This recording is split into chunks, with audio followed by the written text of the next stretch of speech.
สบายดีทุกคนคลิปนี้มามองเอลินก็จะส่วนทุกคนไม่เฮ็ดซินดอดว่านแบบร่วมผบางนะเซตแบบนี้เก็บไว้กินโดนๆไปพร้อมๆกันเลยนะทุกคนเนาะ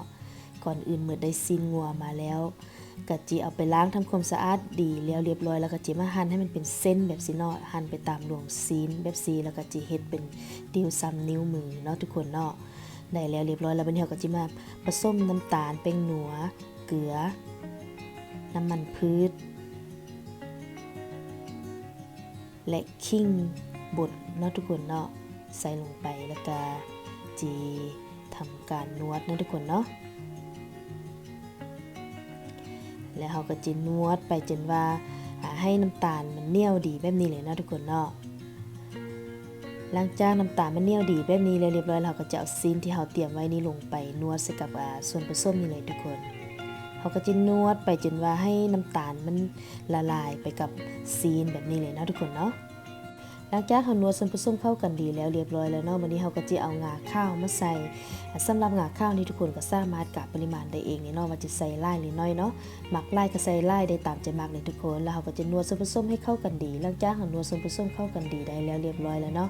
แล้วเราก็จะห่ายังมาปิดไว้พักไว้2 ชั่วโมงเนาะทุกคนเนาะหลังจากครบ2 ชั่วโมงแล้วเราก็จะได้หน้าตาซีนที่เราหมักปะไว้แบบนี้เลยทุกคนหรือว่าผู้ใดอยากหมักซีนไว้ดนกว่านี้ก็ได้นะทุกคนเนาะก็เอาซีนไปหมักไว้ในตู้เย็นจะหมักไว้ข้ามคืนแล้วตกมื้ออื่นเช้ามาตากก็ได้นะทุกคนแล้ววันนี้เราก็จะไปตากซีนพร้อมๆกันเลยทุกคนมื้อนี้มามองเอลินก็จะตากใส่เตาอบลมร้อนเหมือนเดิมนะทุกคนเนาะเพราะว่าอยู่พีบ่ค่อยมีแดดหลังจากเราตากซีนแล้วเรียบร้อยแล้วนะทุกคนวันนี้เราก็จะไปอบซีนพร้อมๆกันเลยทุกคนแล้วเราก็จะอบซีนของเราไปจนกว่าว่าซีนของเรามันจะแห้งดีกันเลยนะทุกคนตอนนี้ซีนของเรามันก็แห้งดีแล้วเรียบร้อยแล้วนะทุกคนเราก็จะได้ส้มหน้าตาซีนดอดว่านน่าแซ่บแบบนี้เลยทุกคนตอนนี้ซีนของเรามันแห้งดีแล้วเรียบร้อยแล้วเราก็จะเก็บซีนกันเลยนะทุกคนเนาะยูพีไซต์เตาอบลมร้อนมาย่างซีนเนาะมันก็จีบ่แห้งได้ใจเท่าที่เฮาตากแดดแห้งๆอยู่บ้านเฮาเลยเนาะทุกคนเนาะแต่ว่ามันก็ซอยได้หลายเติบเลยทุกคน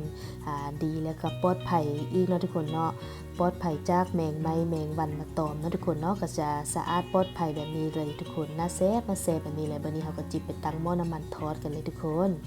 ที่กินเท่าใดก็ทอดเอาสำคัญเนาะส่วนที่เหลือถ้าเฮากินบ่หมดเฮาก็ใส่ถุงเก็บไว้2ฟรีซอยากกินมื้อหน้าเฮาก็เอามาทอดกินได้เลยนะทุกคนเนาะเฮาก็จะทอดไปจนว่าซีนของเฮามันมีสีเหลืองทองงามแบบนี้เลยนะทุกคนเนาะ